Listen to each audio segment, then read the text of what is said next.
Hello everyone, welcome to my channel Net Education.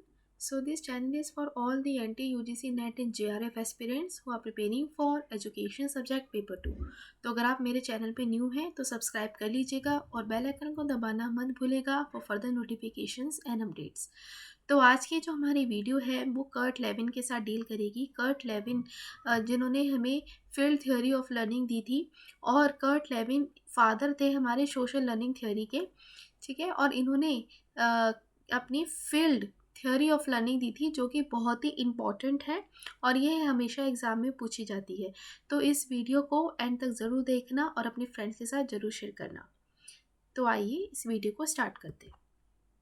Kurt Lewin ने field theory of learning दी थी 1819 और 1947 के बीच में। ठीक है, इन्होंने जैसे कि कई सारे हमारे साइकोलॉजिस्ट थे जैसे पैवलोव, स्किनर और गेस्टाल्ट, ये कई सारे साइकोलॉजिस्ट थे। इन्होंने क्या करा था, उन्होंने एक्सपेरिमेंट किया था किसी पर्टिकुलर कंडीशंस पे, लेकिन इन्होंने क्या किया, इन्होंने ओवरऑल बिहेवियर को स्टडी किया था चिल्ड्रन के। कर्ट लेविन ने ओवरऑल बिहेवियर को स्टडी किया था चिल्ड्रन की। ठीक है, तो ये जानने वाली बात है कर्ट लेविन के बारे में। इसके साथ साथ इन्होंने कहा था कि अगर हम बच्चे को स्टडी करना है, बच्चे के बिहेवियर को अगर हमें स्टडी करना है तो उसके ओवरऑल एक्सपीरियंसेस को हमें स्टडी करना होगा, उसके टोटल एनवायरनमेंट को हमें स्टडी करना होगा। किसी एक पर्टिकुलर सिचुएशन को हम स्टडी करके उसके पूरे बच्चे के बारे में नहीं जान सकते, उसके बिहेवियर को हम प्रिडिक्ट नहीं कर सकते।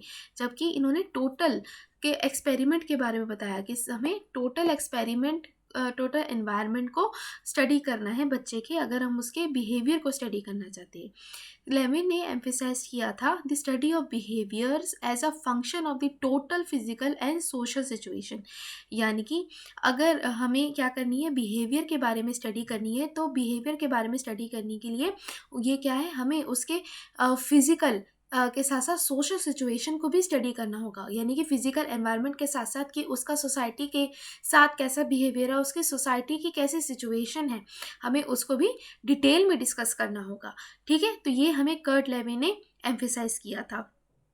और इन्होंने कहा था कि हमें सिर्फ एक को नहीं, जबकि इंडिविजुअल केस को इक्वल इम्पोर्टेंट देनी है। लेविन ने होल्ड किया था कि साइकोलॉजिकल लॉज है वो need not to be formulated solely on the basis of statistical averages.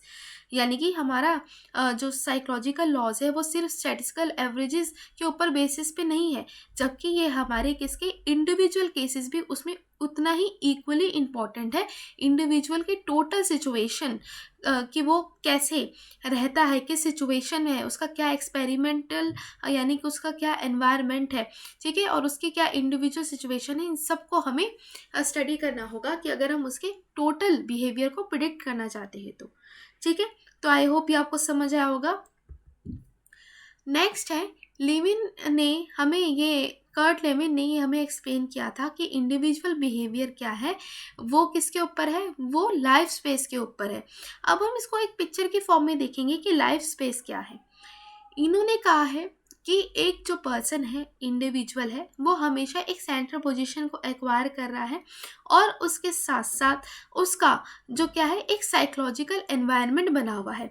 ठीक है, साइकोलॉजिकल एनवायरनमेंट उसका एक बना हुआ है जिसको हम लाइफ स्पेस के नाम से जान रहे हैं। यानी कि इंडिविजुअल के इर्द गिर्द वाला स्पेस, इर्द गिर्द वाला स्पेस है ना, वो क्या है, वो हमारा साइकोलॉजिकल एनवायरनमेंट में आ जाता है, वो हमारा लाइफ स्पेस है। अब उस लाइफ स्पेस के अंदर इंडिविजुअल के आपके उसके इनर पर्सनल टेंट्रम्स, यानी कि इंडिविजुअल की क्या नीड्स है, ठीक है, उसकी क्या एबिलिटीज़ है, और ये सब कुछ आ जाता है उसकी लाइफ स्पेस में। यानी कि इंडिविजुअल की अपनी परसेप्शन, इंडिविजुअल की अपनी टेंशन्स, अपने ड्राइव्स, अपने थॉट्स, ये सब कुछ एक आ जाएगा। इसके साथ साथ उसका क्या है, साइकोलॉजिकल एनवायरनमेंट वो लाइफ स्पेस के अंदर आ जाएगा। ठीक है, ये पूरा का पूरा लाइफ स्पेस है जिसके अंदर पी इन्होंने पर्सन को डिनोट किया हुआ है। पी क्या है, हमारा पर्सन है। पर्सन इसके अंदर क्या है, लाइफ स्पेस के अंदर पर्सन की ड्राइव्स इंक्लूड है, उसके टेंशन्स इंक्लूड है, उसके थॉट्स इंक्लूड है, उसका एनवायरनमेंट इंक्लूड है। ठीक है, और जो कि सारे के सारे ऑब्जेक्ट्स जो कि इंसान कंज्यूम करता है, सारे रिसोर्सेज, ये सब कुछ उसकी एक लाइफ स्पेस बनाता है। और इंडिविजुअल एक सेंट्रल पोजीशन को ऑक्यूपाई कर रहा है, उसके इर्द गिर्द पूरा एनवायरनमेंट है। लेविन ने प्रेजेंट की थी इस थ्योरी को इस डायग्राम के थ्रू, ठीक है। और उन्होंने कहा था कि इंडिविजुअल क्या है, एक सेंट्रल पोजीशन को एक्वायर करता है, और इन्होंने कहा है कि जो इंडिविजुअल है वो मूव करता है अपनी लाइफ स्पेस में जिसके अंदर टोटलिटी ऑफ फैक्ट्स है, यानी कि वो क्या करता है, वो अपने गोल की तरफ जाता है। अब देखो, अब इस पिक्चर को हम समझते हैं, ये है हमारा इंडिविजुअल, ठीक है, जो कि एक आपको सेंट्रल पोजीशन को ऑक्यूपाई कर रहा है। इधर आते हैं आपके सारे के सारे इस साइड को जब आप आगे चलते हो तो ये आते हैं आपके गोल। अब सिंपल सा एग्जांपल है कि आप, हमारा गोल क्या है, हम अपने गोल से समझते हैं। हमारा गोल है JRF लेना, ठीक है। हमारा गोल क्या है, हम सब स्टूडेंट्स का क्या है कि JRF हमें लेना है, ये हमारा गोल है, ये हम हैं, ठीक है, ये हम हैं, हम इंडिविजुअल हैं। अब हमारे गोल के बीच में कई सारे ऐसे रिस्ट्रेनिंग फोर्सेस आ रही हैं, यानी कई सारे ऐसे बाधाएं आ रही है, कई सारी ऐसे रिस्ट्रिक्शंस आ रही है जो हमें अपने गोल की तरफ जाने से रोक रही है। जैसे कि हम सब वर्किंग है, अपने अपने काम में बिजी है, तो सबसे बड़ा रिस्ट्रेनिंग फोर्स क्या है हमारी लाइफ में, वो है कि हमें प्रॉपर टाइम नहीं मिल पा रहा अपनी स्टडीज़ के लिए, ठीक है। और हम क्या है, ये सोशल मीडिया से, ये इंस्टाग्राम से, फेसबुक से, ये हम डिस्ट्रैक्ट हो जाते हैं। तो सारी की सारी जो डिस्ट्रैक्शंस आ रही है हमें मीडिया से, चाहे वो हम टाइम अपना डिवोट नहीं कर पा रहे स्टडीज़ में, और सोशल मीडिया पे काफ़ी ज़्यादा एक्टिव रहते हैं हम, तो ये सारे के सारे रिस्ट्रेनिंग फोर्स है जो हमें अपने गोल की तरफ जाने से रोक रहे हैं। अब ये इंडिविजुअल पे डिपेंड करता है कि वो कैसे इन बाधाओं को दूर करते हुए अपने गोल की तरफ जाए, ठीक है, अपने रिस्ट्रिक्शंस को दूर करते हुए वो अपने गोल की तरफ जाए। तो इंडिविजुअल की अपनी एक समझ होती है, अपनी एक मोटिवेशन होती है, अपनी एक डिज़ायर होती है जो उसे कंसिस्टेंटली गोल की तरफ लाने के लिए उसे लगातार मोटिवेट करती रहती है, ढकेलती रहती है अपने गोल की तरफ। अब चाहे आप जितनी भी आप बुरी बातें सुन लो अपने बारे में, आप सबसे अपना बड़ा एग्जांपल हो अपनी सोसाइटी का, सोसाइटी आपको क्या कर रही है, नीचे खींच रही है, पीछे खींच रही है कि आप अपना गोल JRF अचीव नहीं कर पाओ, लेकिन आपके अंदर मन में आग है, आपके मन आपका एकदम आपने ठान लिया है कि मुझे अपना गोल चाहिए ही चाहिए, तो ये आपकी इंटरनल मोटिवेशंस आ जाएगी इसके अंदर। ये इंडिविजुअल की इंटरनल मोटिवेशन है, यानी कि एक ड्राइविंग फोर्स है जो इंडिविजुअल को हमेशा ये डायरेक्शन देगा अपने गोल की तरफ बढ़ने के लिए, ठीक है। ये दो तरह के वेक्टर है, एक वेक्टर है जो कि पॉजिटिव है, जो हमें पॉजिटिव डायरेक्शन की तरफ, यानी कि हमें गोल की तरफ लेके जा रहा है। दूसरा क्या है हमारा, ये है नेगेटिव फैक्टर। नेगेटिव वेक्टर जिसको हम कहते हैं ऐसा फोर्स, वेक्टर यानी कि फोर्स, ऐसा फोर्स जो हमें अपने गोल की तरफ की दूसरी यानी अपोजिट डायरेक्शन में धकेल रहा है, यानी कि हमें गोल अचीव नहीं करने दे रहा है, ठीक है। तो एक इंसान के जीवन में सारे तरह के ऐसे वेक्टर्स होते हैं जो उसे अपने गोल की तरफ ले जाने में मोटिवेट भी करते हैं और उसे पीछे भी खींचते हैं। तो यही हमारा एक लाइफ स्पेस है, ठीक है। अब आपको समझ आए सरल भाषा में कि क्या है लाइफ स्पेस। अब इन्होंने कहा इंडिविजुअल की मोटर और परसेप्चुअल स्ट्रेटम होते हैं, यानी कि उसकी एबिलिटीज़, उसकी कॉम्पिटेंसीज अपने गोल को अचीव करने के लिए, और इंडिविजुअल की अपनी नीड्स होती है, इनर पर्सनल स्ट्रेटम जिसको कहते हैं। ये नीड्स क्या है, JRF लेना। तो ये पूरा का पूरा इंडिविजुअल की लाइफ स्पेस को बनाता है, जिसके अंदर उसके गोल आ जाते हैं, कई सारे वेक्टर्स आ जाते हैं, उसकी इनर मोटिवेशन आ जाती है, उसकी एबिलिटीज़ आ जाती है, ठीक है। इसके साथ साथ इसका ये सारा का सारा आपका साइकोलॉजिकल एनवायरनमेंट होता है। साइकोलॉजिकल एनवायरनमेंट इंडिविजुअल की किसके साथ डील करता है, उसकी ड्राइव के साथ डील करता है, ठीक है, उसके थॉट प्रोसेस के साथ डील करता है, उसके टेंशन्स के साथ डील करता है, ठीक है। तो ये सारा का सारा साइकोलॉजिकल एनवायरनमेंट है। इसके अंदर आपकी मोटिवेशन भी आ जाती है जो आपको गोल की तरफ लेके जाने में कामयाबी दिलाती है, ठीक है। अब आता है आपका boundary of life space. Boundary of life space यानी कि ऐसा जो कि आपके लाइफ स्पेस के इर्द गिर्द है, ठीक है, लाइफ स्पेस के इर्द गिर्द है, ये आपकी बाउंड्री है, ठीक है। ये हो गया आपका अब ये हम फॉरेन हल को आगे पढ़ेंगे। फॉरेन हल की डेफिनेशन है, इसको मैं आपको डिटेल में समझाना चाहती हूँ, इसलिए मैं आपको अभी यहाँ पे नहीं बता रही, बस आप समझ लो कि इसके अंदर फॉरेन हल भी होता है, इसको हम अभी पढ़ेंगे।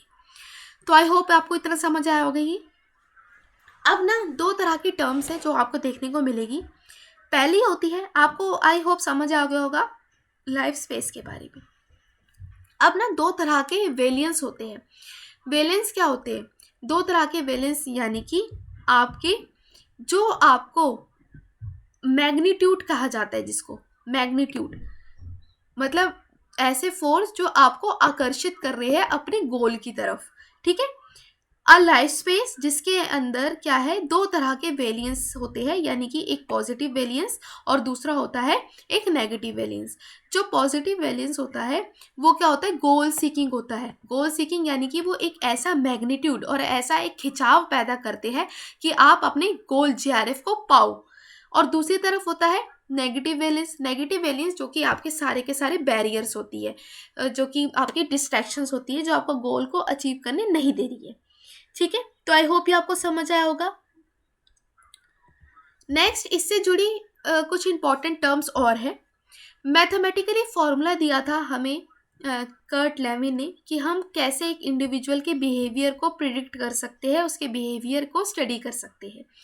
तो इन्होंने आपको फॉर्मूला दिया है B equal to, one second, B equal to F P comma E, where B is behaviour और क्या है, P क्या है हमारा पर्सन और E हमारा है एनवायरनमेंट, कि उसके बिहेवियर को प्रेडिक्ट क्या क्या करता है। एक तो इंडिविजुअल होता है और दूसरा कि जो जिस एनवायरनमेंट में वो रहता है वो उसके गोल को और उसके बिहेवियर को स्टडी करता है, उसको अफेक्ट करता है। तो आई होप ये आपको समझ आया होगा। ये जो हाईलाइटेड आपको डेफिनेशन दी है ना, इसको आपको लिखना है, नोट डाउन करना है, क्योंकि ये डेफिनेशन बहुत ही इंपॉर्टेंट है जो कि आपको लाइफ स्पेस के बारे में बता रही है।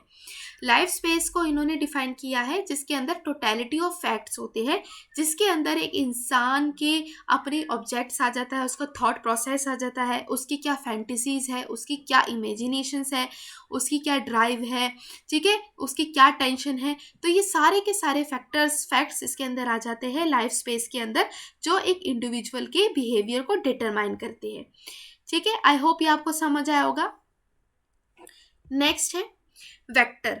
वेक्टर मैंने आपको बताया है, वेक्टर क्या है, वेक्टर ये एक तरह का फोर्स है, ठीक है, जो कि हमें अपने गोल की तरफ लेकर जा रहा है और एक गोल की तरफ आपका एक खिंचाव पैदा कर रहा है, और दूसरी तरफ एक आपका जो नेगेटिव वेक्टर है जो आपको क्या है, उसको धकेल रहा है दूसरी तरफ, अपोजिट डायरेक्शन में। तो ये फोर्स होते हैं जो इंसान को हमेशा मोटिवेट करते रहते हैं अपने गोल की तरफ जाने में।